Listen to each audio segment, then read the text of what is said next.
We want to welcome you to tonight's event hosted by the Washington Institute for Near East Policy's LINK program.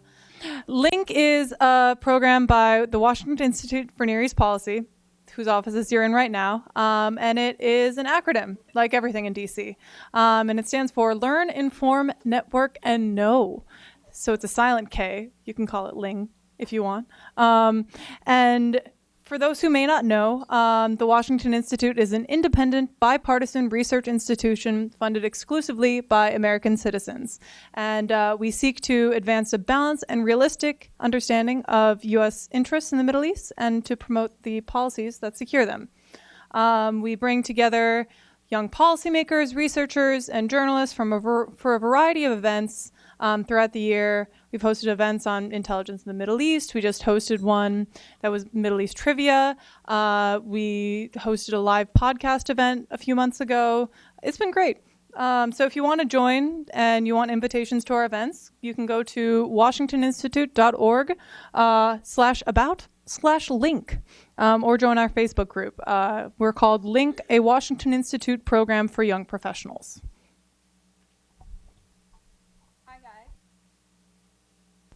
Oh, think about it. Hello. Okay. Hi, I'm Gabrielle. I'm the other co-host of this lovely event. I'd like to introduce one of our fellows, Bilal Wahab. He is the Nathan and Esther K. Wagner Fellow at the Washington Institute. His research focuses on governance in the Iraqi Kurdish region and in Iraq as a whole. He is taught at the American University of Iraq in Suleimani, where he established the Center for Development and Natural Resources, a research program on oil and development. He was among the first Iraqis awarded a Fulbright scholarship to receive his master's at American University in Washington, D.C. And Bilal will introduce our guest of honor. Without further ado, enjoy the show. Thank you. Thank you so much.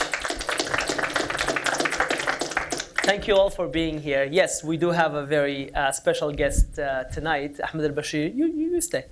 But before we come on stage, just to tell you about the program, we're going to watch an exclusive episode of Al-Basheer Show.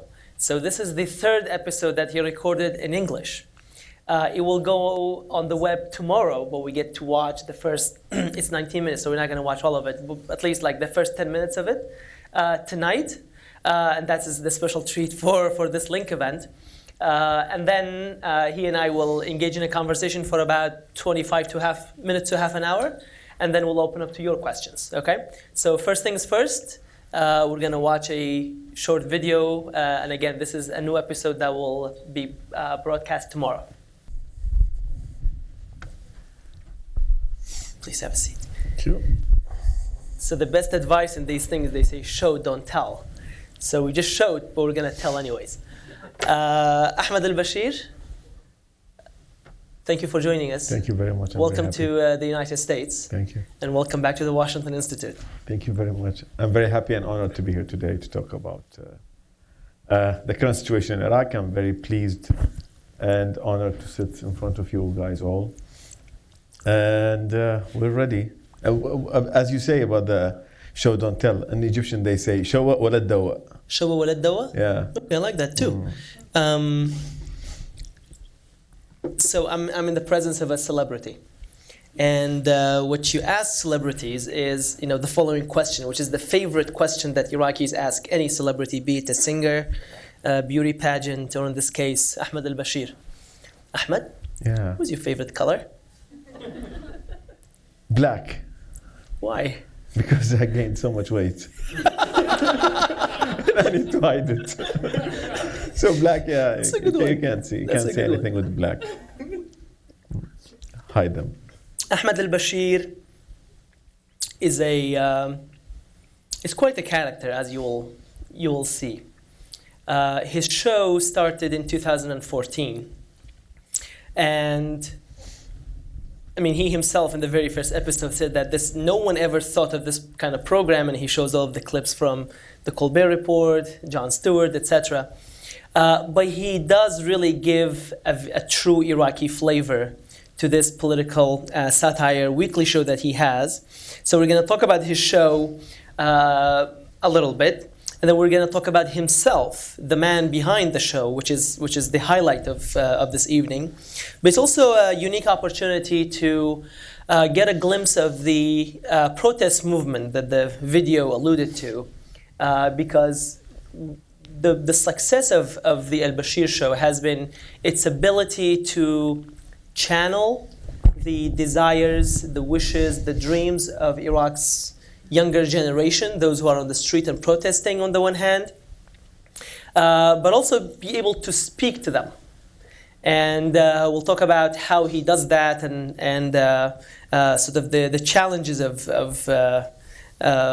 achieving that. So let's talk about the show for a couple of minutes. What was the idea of the Al-Basheer show? How did you decide to do this? Well, actually, before the Al-Basheer show, I started satire in 2011. I had a piece of cloth behind me, and I was standing in the TV station and with one camera, and I was telling the news in the slang language. We say al-Ammiya, with adding some jokes, like little small jokes to the news. The reason of that, because I was a news anchor at that time. I was a bad news anchor. Awful one, and I was the guy who and also I had a show of receiving calls from people. Really? Yes, Those they are have problems. shows. Yeah, my boyfriend left me. What should I do? Pray. I don't know. What should you do? No, It's not my problem. Next call, and there's another one like say we don't have electricity. I don't care. Next call.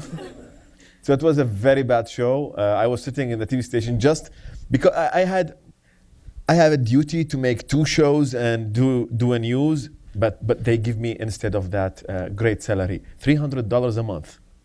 Wow. Yeah. Okay. So I was working in that field that time. I was passing. I was just escaped from Iraq after several events happened to me, several incidents, including losing my father, losing my brother, losing my cousin. I was injured. Lots of my friends, 7 of my friends were killed.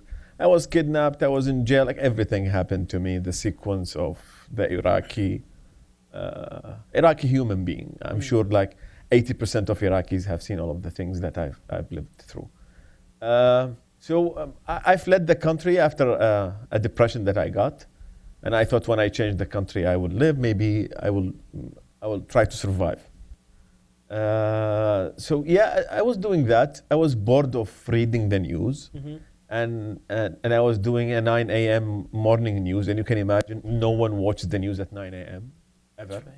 You don't watch the news at 9 a.m. No one. Yeah. No, who wakes up in the morning and watch the news? We want to watch cooking shows in the morning. Maybe painter, some artists, whatever, anything in the morning, but definitely not news. That excludes fellows at the Washington Institute. I mean, normal people, not like you guys. With Yeah. all due respect that you have, of course. You mean no offense, but yes. Yeah, not like you, definitely. You read lots of books. So, me and my friend, who later became my sister's husband, and yes, he had a relationship with my sister without I know, behind my back. One of you was smart. Okay. It's not me, definitely. They have 3 children now, amazing boys. So me and this guy decided that we're gonna take the news. You know, there's a show and that TV station. It's a very boring show. They bring all the news of the week, in case you didn't watch in the last few days, and they put it in a show for 1 hour, and at Friday at the end of the week. So you catch up the news in the past week. So we took the same news, we changed it from Fusha language, like the normal way of telling the news, to Ammiya, so slang language, with adding a small jokes, a silly jokes actually, to be honest. I'm not a comedian. I don't know how to do jokes. I mean, I do my best. Not yet. Yeah, at that time, yeah, okay, definitely. Now it's my living now. I get money for that. I hope it pays well. So we changed it and we started the show.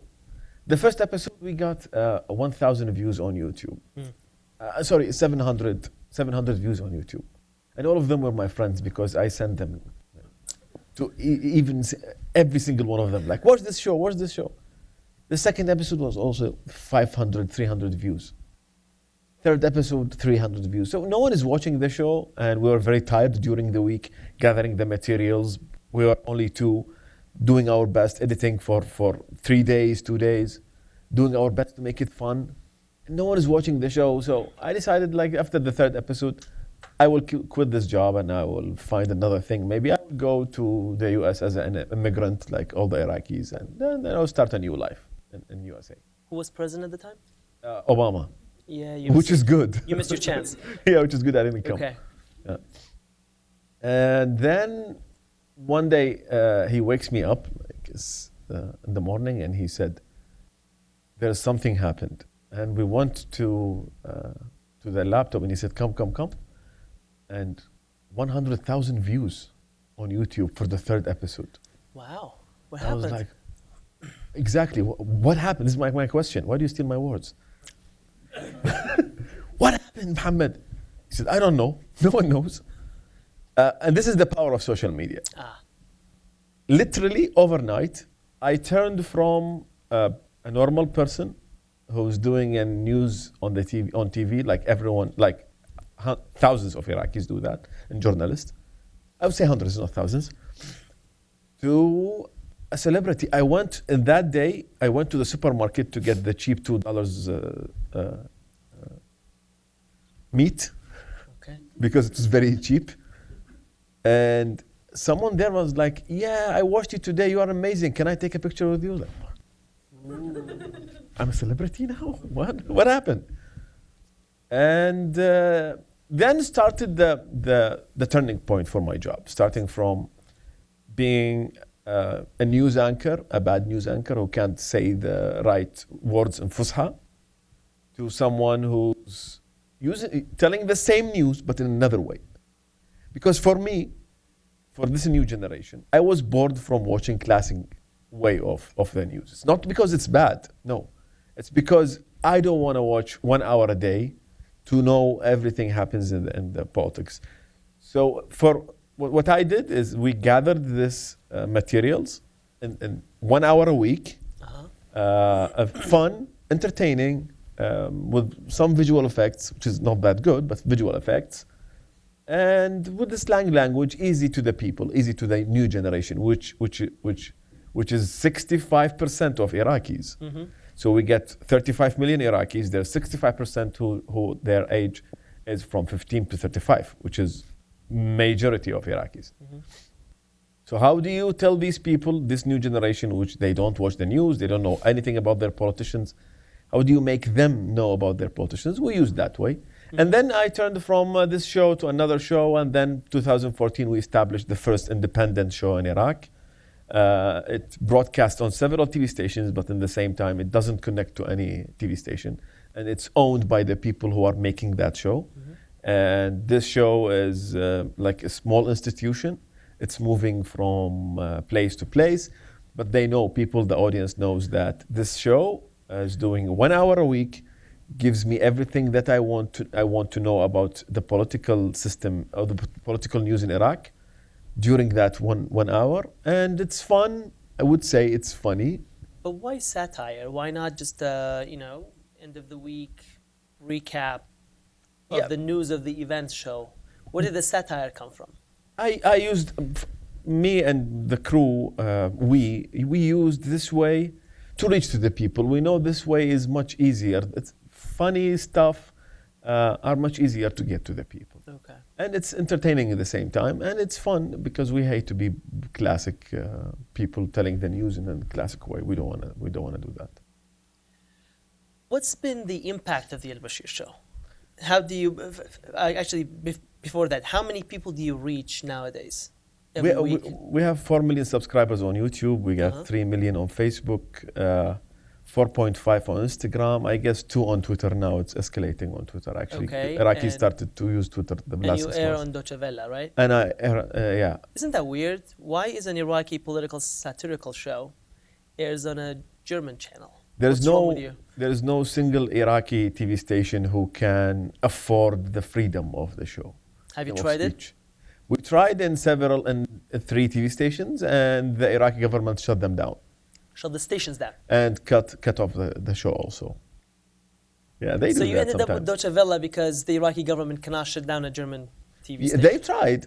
What do they do? They threatened the German that we will stop the Siemens deal with you if you didn't. No kidding. Yeah, they did that. Just for background, the Siemens deal is supposed to be this multi-billion, multi-decade project that the Iraqi government is supposed to sign with Siemens for power generation. But And they also talked to the jam- German ambassador a few times. Okay. And actually, every time they go to talk to him officially, I mean, like there is a big people in the government. They go to the ambassador telling him that this show is hurting us. It's creating divisions inside Iraqis and blah blah blah. This kind of nonsense. Okay.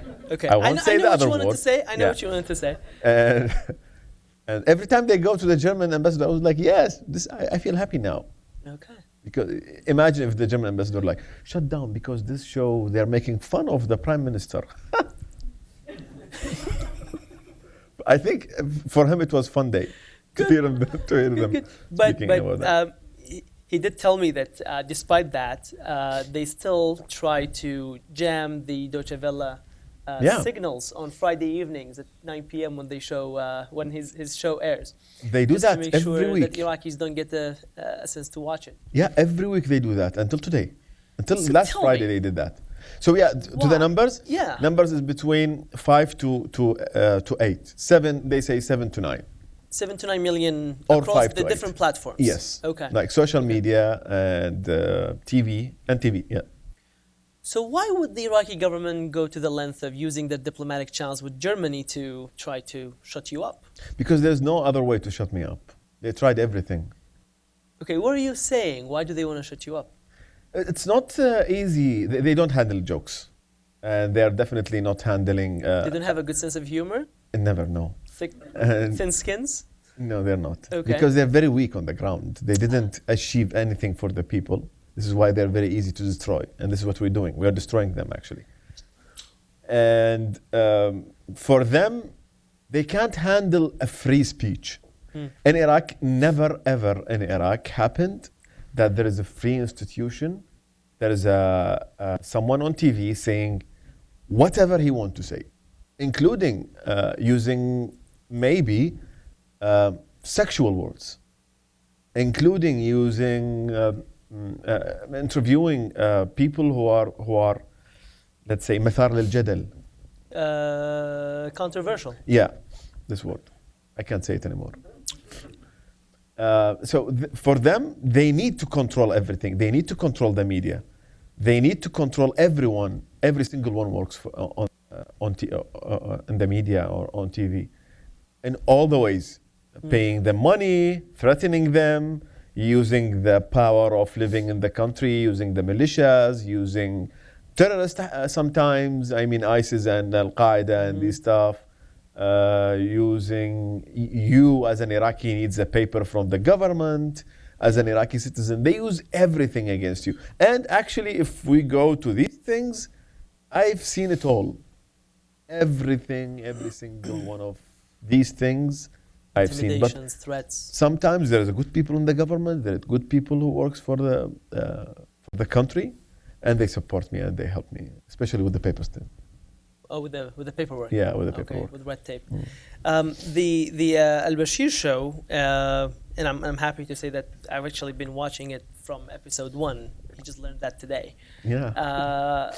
The first episode was talking about sectarian chicken, about how a chicken poultry factory was actually packaging them separately for Sunni regions versus Shia regions, giving them different brand names that would make them sell better. That was the very first episode. Ahmed looked younger, but uglier somehow. By the way, it gives me great joy to be asking you questions because 2 weeks ago I was in the hot seat and now he's in the hot seat. So this is poetic justice. The part that struck me with the show is, you can and as a think tanker, we do this. We go and you say, that argument is like, full of it or doesn't make any sense. He doesn't do that. He basically cracks jokes about the arguments, but also about the people behind the arguments who take themselves very, very seriously. So break this kind of halo, this aura that Iraqi politicians put around themselves, and expressions like "hamil araf," right? This is how the militias describe themselves: "We're the protectors of your honor." It's not honor, trust me. It's something I know else. you want to say something else, okay? But when he cracks jokes about these people who take themselves, too seriously, it really gets under their skin. And so in the beginning, it was just like annoying people. But increasingly, especially with the protest movement, it's really striking a chord with this younger generation. Al-Basheer Show has become not only a political news show, but also an educational show, a show that raises awareness. Like the last episode, for example, last Friday, he talked about this major event that is on Iraqi media about how the Iraqi government and the Chinese government have this long-term development project called Oil for Development or Oil for Construction. So that's the kind of thing that is boring. It's about economics. It's about the details of government policy. But then Al-Basheer tries to make these kind of important issues and news for the Iraqi society accessible to the segment of society that's not interested in watching your nightly shows, let alone the 9 a.m. News shows. But increasingly, that has been stinging and hurting, and you've heard some threats. You've been receiving some threats. Why is that? How did you go from just bothering people, making people angry, to getting on their nerves so much that now they threaten you? And before you answer the question, let me just give you a taste of what those threats look like. رسالة إلى أحمد البشير من السنة والشيعة مقتدى الصدر خط أحمر لا تتفرج على سيادتك.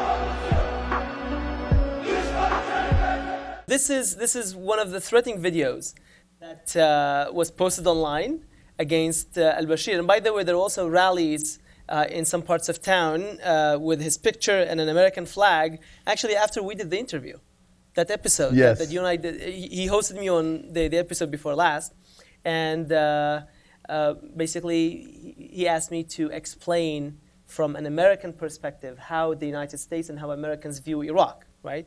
And we kind of talked about that. But then many in Iraq saw that as him trying to whitewash the United States and what the United States does in Iraq. So there were like pictures of him, an American flag, and we're going to kill you and burn you, etc. But there's another picture that we have actually, which is also interesting. When mobs attacked the U.S. Embassy, this is one of the graffiti that they posted on the wall of the embassy. Oh, yeah. Oh. This one says, "Hey Al-Basheer Show, we burned your mother," which is an Iraqi insult that also means something that we need to be tooted, right? Yeah. Okay, so back to you, Ahmed. Mm-hmm. Why do you get this kind of threat? I mean, we laugh at them here because this is Washington, D.C. and he's far away, but obviously you have a crew of... Yeah, if I was in Iraq, that wouldn't be funny at all. Yeah. These So kind of why things. do you get this kind of threat? What have you done? The main thing that we've done in the show and during everything that we're doing is that we destroyed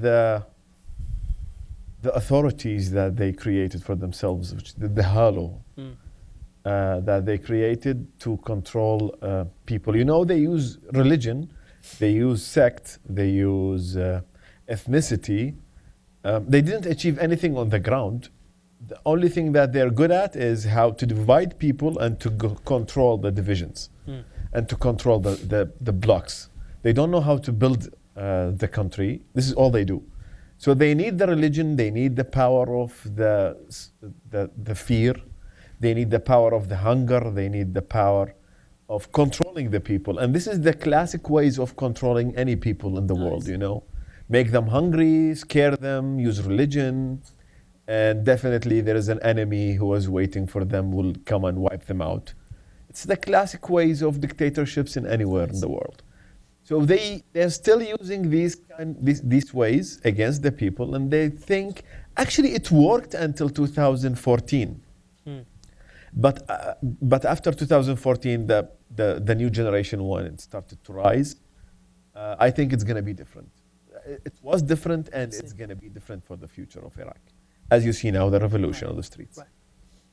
Talking about the revolution, tell me about the revolution, because that's also, it's your impact with the revolution, with the protest movement, that's also getting on the nerve of the militia leaders in particular. Yeah. So, what is your connection? What's your relationship to the revolution? To the revolution. Well, lots of people saying that you are one of the main reasons of this revolution. I don't like to be that responsible, actually, because it's a responsibility. It's a huge. So I don't want to say that I am one of the reasons of this revolution, because what I was doing during the 4 years was just doing my job. What is my job is to show the Iraqis, show the people that these people are trying to control using religion, using the power of the imama and the abaya and the turban and the cloak. And the cloak, exactly. They're just using that to get to your money, to get to your souls, to get to your lives, to get to your future.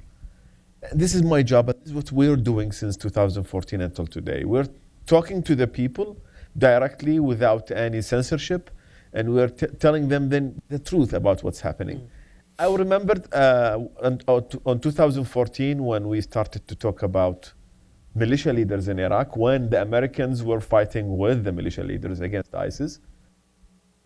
They're supporting them in the sky, and the militia leaders were with the militias on the ground. I remember one episode, 2015, I said, you know, Qais al-Khazali I'm sure lots of you who knows him. He's a militia leader, and he's responsible of the deaths of thousands of Iraqis since 2006, 2007, and he killed lots of British soldiers and American soldiers also, him and his gang. Because they're gang, they are not militia. When I said at that time, Qais Khazali said he was on the front lines fighting ISIS. I remember saying on one of the episodes, I said Qais. I didn't say Al-Khazali. I didn't make fun of him. I didn't put a picture for him. I didn't say anything. Just I said only Qais. Mention the name. Mention the name. I think 10,000 messages, 10,000 posts on Facebook and on Instagram, swearing at my mom, swearing at my family, saying that I'm a Sunni sectarian, one from Anbar, and he's hates Qais because he's just defending ourselves, and he's defending the Iraqis against ISIS. And he's a hero, you shouldn't say that. Then escalated a little bit. The next episode, I said, Qais al-Khazali. I didn't say anything. Come on, just mention the name. Why are you upset? And then I started to show them the videos of who is Qais al-Khazali. Because Iraqis, the problem is Iraqis, they forget like very quickly. You have to remind them every time. I think that's a human phenomenon?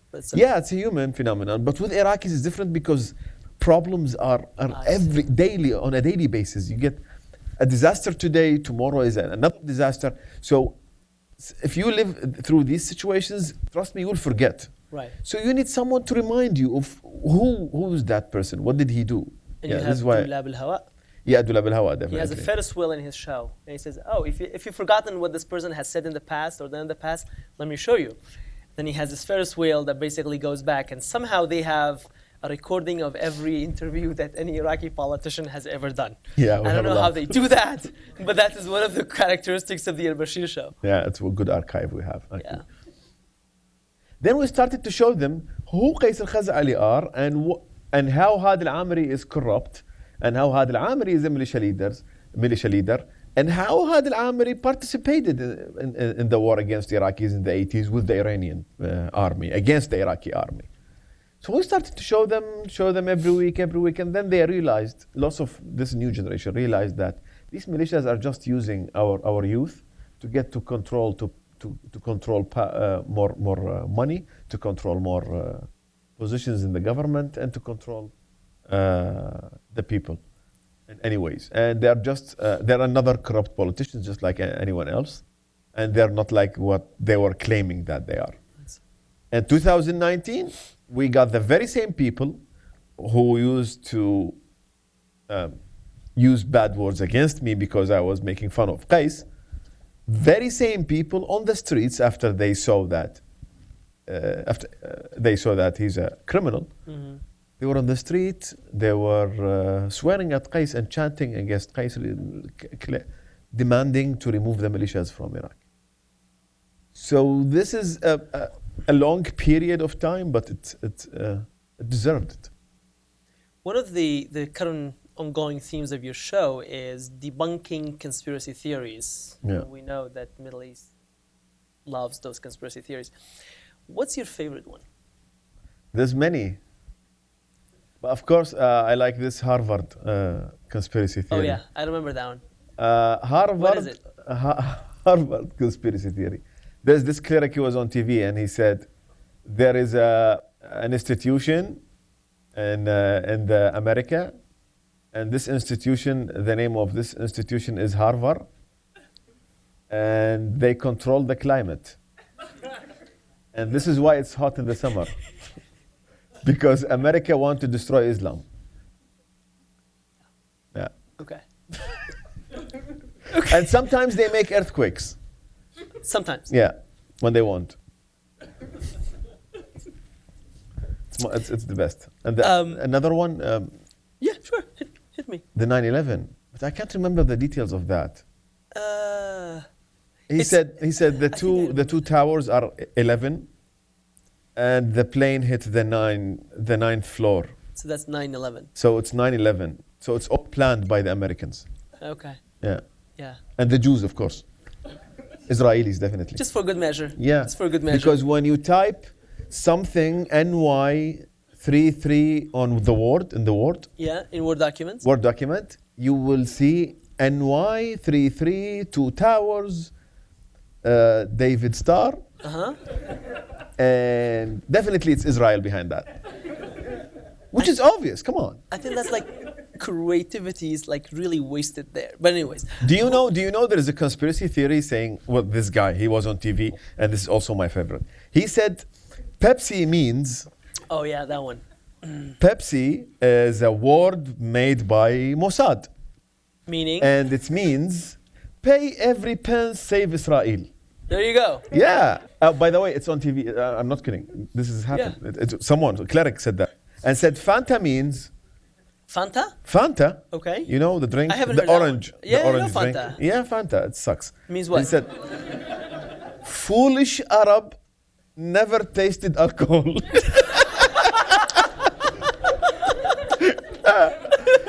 Which we do. Like fish. Yeah, like we do every day. Oh, I haven't heard that one actually. That's pretty good. Yeah, if you are watching the second or the third episode of the show, That's where Fanta comes 2014, up? I Okay. made fun of that. Okay. I was like, yeah, of course. That's this is what it everyone means. has your memory, man. Yeah. That everyone has your memory.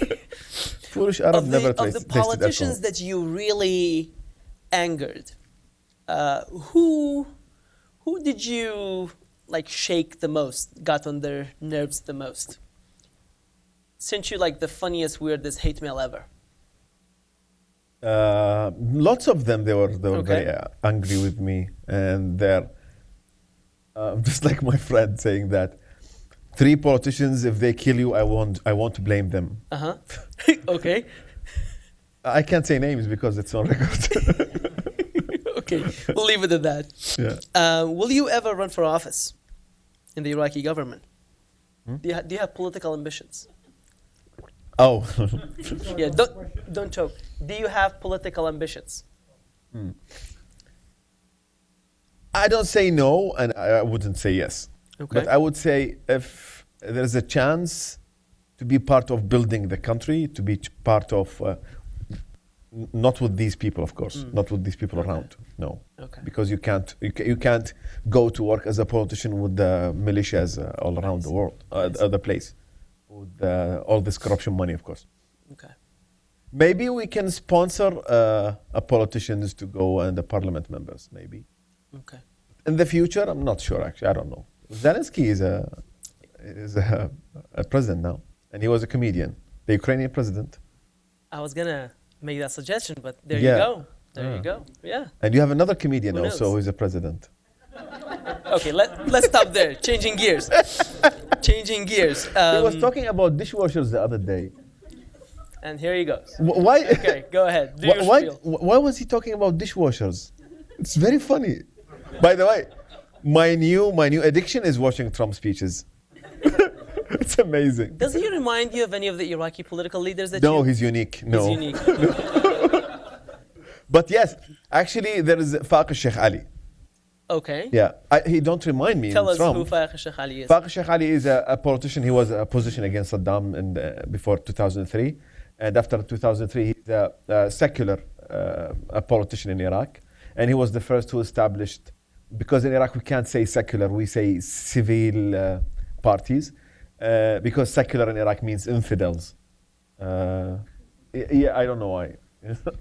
Yeah, you have someone on TV saying infidels and secular people have to be killed. And it's on TV, it's national TV, it's fine. Faq Sheikh Ali was the first secular person who said that he was very courageous, actually, Okay. a courage man. So Trump reminds you of... And he's also using the same way to reach all the parts of the people. He was once on TV saying, talking to to people to alcoholics, actually. Oh yeah, I remember that speech. Yeah, he said, Al-Araqchiya. Yeah. Who basically... You have to vote for me. He says basically in a campaign speech, he says, I'm talking to those who are into alcohol and drink, who stood by your side other than me. So remember that, vote for me. Yeah, and he did. He stood into their side. Yeah. Because there was a suggestion in the parliament to ban the alcohol in Iraq. Yeah. And if that happens, you will get lots of suiciders in Iraq. Talking of suicide and tying this back to the question of the protest, you said that because of the protest movement, the suicide rate in Iraq has changed. How so? Dropped to almost zero. Why is that? Because there's hope.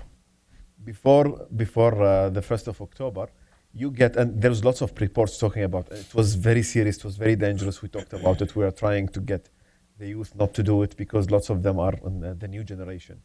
They lost hope and they can see that there will be no change of the situation, political situation or economy, or they wouldn't find job, or they wouldn't marry the girl that they love, or whatever, or the man that she loves. So you will get lots of suicide numbers in Iraq. Lots of people who commit suicide, almost 300 a month, almost. But after the protest in Iraq, it dropped to zero. Wow. Literally to zero. I will share the statistics about that.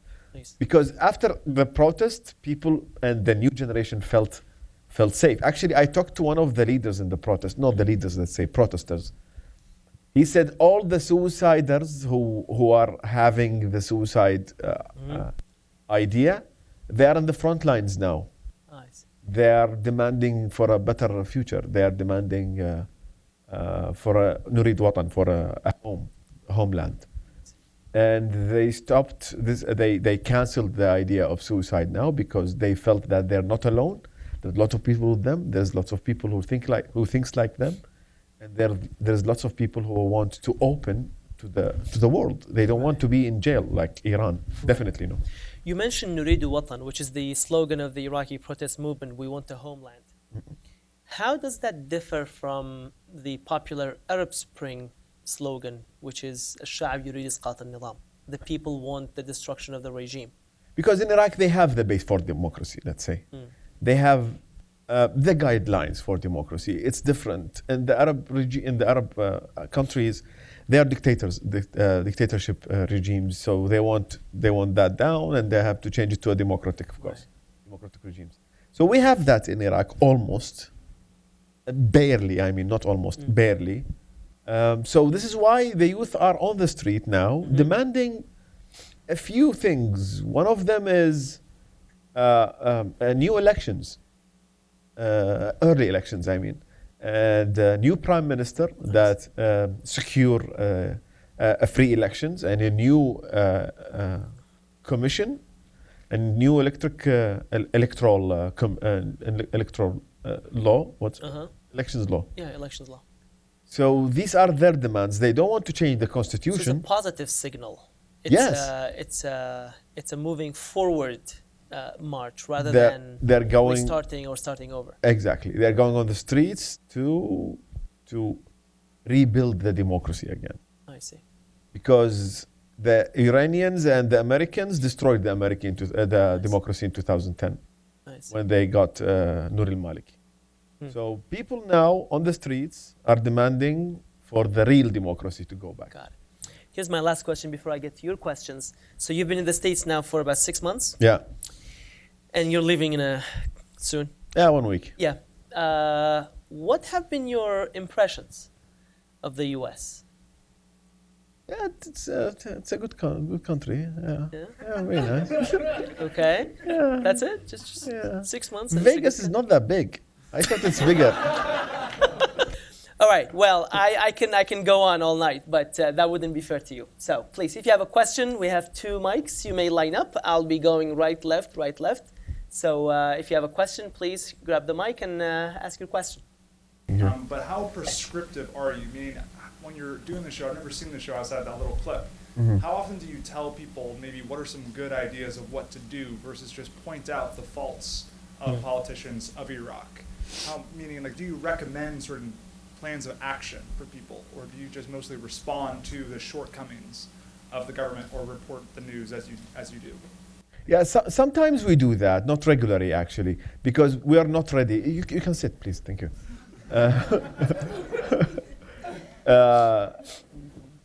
I don't think we are ready now because we need lots of expertise with us, advisors to help us what to do and what not to do.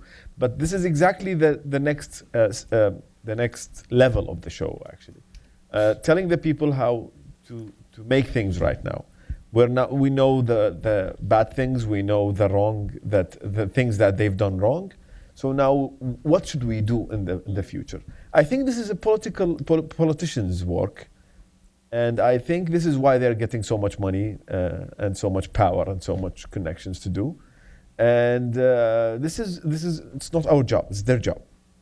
We're trying to show them where the bad things are, and they're not fixing that. So maybe the next level, when we start to promote for our own politicians and own people who go to the parliament, maybe we can work on that. But for me, I can't tell them what to do or not to do. Hello, my name is Julie. Thank you so much for sharing your experience with us. Thank you, Julie. My question is, the clip that we viewed before you started talking was in English. Yeah. So how does the language change affect the audience, content, and intention of the show? Okay. Yeah, actually, it's way different. This is why the writers in English are different from the writers in Arabic. The writers in English are people who lived here. And I didn't know that they can be funny, but this new generation surprised me all the time. And they are like 20, 21, 20. You're writers? Yeah, 2 Really? are 20s, yes. Wow. But they know about Iraq more than, I'm sure, more than Nur al-Maliki. Yeah, he's very good with Iran, actually. I know he knows a lot about Iran, yes. and these writers are different. So you can see lots of jokes that I was saying I need to understand. Like, what is this joke? Who's that guy? How is that connected? How is that funny? So they need to explain. So for them, it's a hard job. First to write the joke, then to explain the joke to the guy who's gonna say the joke. So it's amazing. But we did only 3 episodes now. We're doing the 4th. Hard work with the English episodes, much more than the Arabic version of the show. But I believe it's worth it because people outside needs to understand the story of Iraq. Before the next question, what is unique or different, if any, about Iraqi humor? Is it like a unique flavor to Iraqi humor, Iraqi jokes, Iraqi satire? Well, no, actually we are using the same rules of comedy that everyone uses around the world. You know, funny things, jokes, it's always the same, almost the same around the world. Okay. Except the children jokes, of course, which is different. But the adult jokes are almost the same. Okay. Thanks. I was just wondering, since you're doing more shows in English, I'm guessing you're trying to reach an English-speaking audience, which includes America, and a lot of our coverage about Iraq recently, at least, is related to Iranian activities within Iraq. So I was wondering, with the direction of your show, is there any specific strategy you have to talk, like trying to change the narrative to be talking more about the protests? Are you going to be covering some stuff about Iran in Iraq? What's the strategy when talking to an English-speaking audience? Okay, so the plan now is telling the Iraqi story, because I suddenly found out that the American people don't know who Sunni and Shia are. Like they believe like there is no, they don't know why they're fighting. How do they buy their chicken? And yeah, exactly. And when I realized that they don't know why they're fighting, I was like, yes, why they're fighting? They're the same. Why they're fighting? So now we have to go back to the roots to tell the whole story, to explain to the people, so you can understand what's happening in Iraq. You have to go to all the details, of course, from the beginning. Then we go and catch up with the things now. So as you see, we are talking about things in 2003, 2004, 2006. And in this episode, we were talking about Noor al-Maliki, who left the government office since 2014. But it's very important to the people to understand who Paul Bremer is, who Noor al-Maliki is, who Ibrahim al-Ja'fari is. So they have to understand, then when we make a jokes, they will understand it. So later on, we will be catching up with these things, definitely, and the fight and the battle between the US and the Iran, and how Iraq is connected to the Iranians, and how Iranians are influencing the Iraqi decision. It will come later, but definitely not. We're not ready yet to these things. And these things need a good show, and needs a huge team, and needs more writers than 2, definitely. And needs a good English. I'm still practicing my English. Your English is very good. I'm trying to do my best. Thank you. Thank you, Jackson. Next question.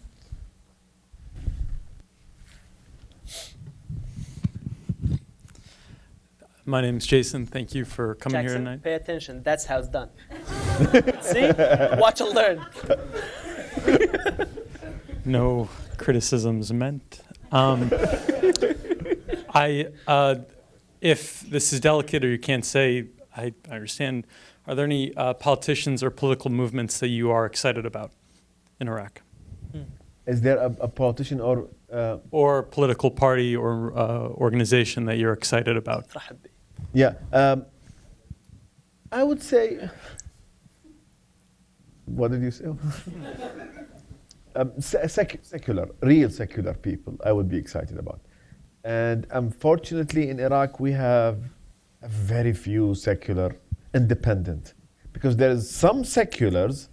They are in a coalition with the al-sadr, which means they are not definitely a secular. So some politicians, now only Faq Sheikh Ali is a secular and independent. Rather than that, no, I'm not excited about everyone. So in America, broadly speaking, there are two main camps regarding Iraq. Mhm. One thinks that America needs to stay in Iraq and point to the withdrawal about 10 years ago as when Iraq fell into chaos and America just had to go back in anyway, so it needs to stay to stabilize the country. And then the other camp thinks America needs to withdraw because it's a waste of money and lives, and it might get America into a war with Iran. Which of those two camps do you sympathize with, or do you think it's just too complicated of an issue? You mean the Iraqis or the Americans? Of those, Those are the American camps. The American View- camps. Yeah, American view of Iraq.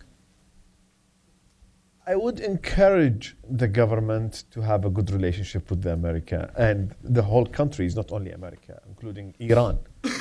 But it's not like dad and son relation. It's two friends relation. The problem is Iraq, because it's very weak now, and with lots of countries made it very weak and contributed by making the country weak, keeping the country as weak as they can. They can't have this relation as a friendship relations with the countries. They always treat him as a little child in the Middle East, and we can control him. Blah blah blah. I would encourage the good relation with everyone.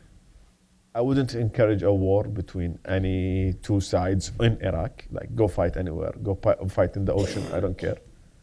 Find yourselves an island or whatever and just go away from Iraq. I would rather to have a good relationship with the Americans. We don't want to cut everything with the Americans, definitely. And no one wants to do that, actually, in the world.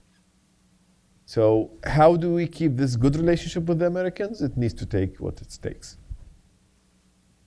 I think a big problem with media and news in the US, at least that we feel, is that people tend to watch the news they are going to agree with. My grandparents watch Fox News. I like watching John Oliver. So from what you were saying, it sounds like people who disagree with you do watch your show. Yeah. So I was going to ask, why do you think they do? And how effective that's going to be, as opposed to just preaching to the choir or having people disagree with you even more than they did before? Yeah, actually, they watch the show because we want to see this asshole. What he's gonna say? Let's see where he's gonna make mistakes. Actually, the people who dislike the show are watch it more than the people who loves the show, and because Iraqis are very emotional people. This is how. So one of the singers I hate I don't hate in person. I mean, I hate the songs that he do. Whenever he released a song, I think I'm the first people. I'm before his own viewers, of his own audience and fans, because I was like, is it funny as usual? Let me see. Oh, it's funny. Yes. So they watch it, and this is exactly why they're scared of the show, because they know even the people who dislike the show, they watch the show. Actually, people who hate the show the most, they don't dislike, just they hate the show. They're watching, like they're checking, oh, he gained some weight. That's good. Oh, he didn't do his beard in a good way. That is good. Yes. They're trying to pick everything wrong in the show to use it against me and against the whole independent institution that we create. So, and it's very good opportunity to show them what do you want to say. It's great and exactly what we need. I think on that, in one episode, he did something that was quite surprising. He directly spoke to the camera and said, I am talking to the security officers and the militiamen who are killing the protesters. I want to talk to you directly because I know you're watching. Why do you do it? There's no point in killing your, brothers and sisters who are just protesting for a better life. The reason he could do, you could send out the message is because he was sure they were watching. Yeah.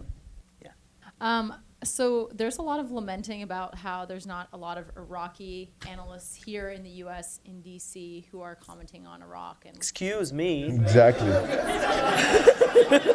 Exactly. I didn't say there was none. There's just not that many. We're just teasing you. If you disagree with,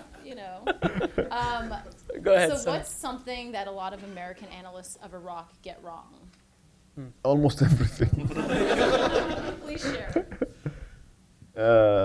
Yeah, there's lots of things they don't understand about the Iraqi community.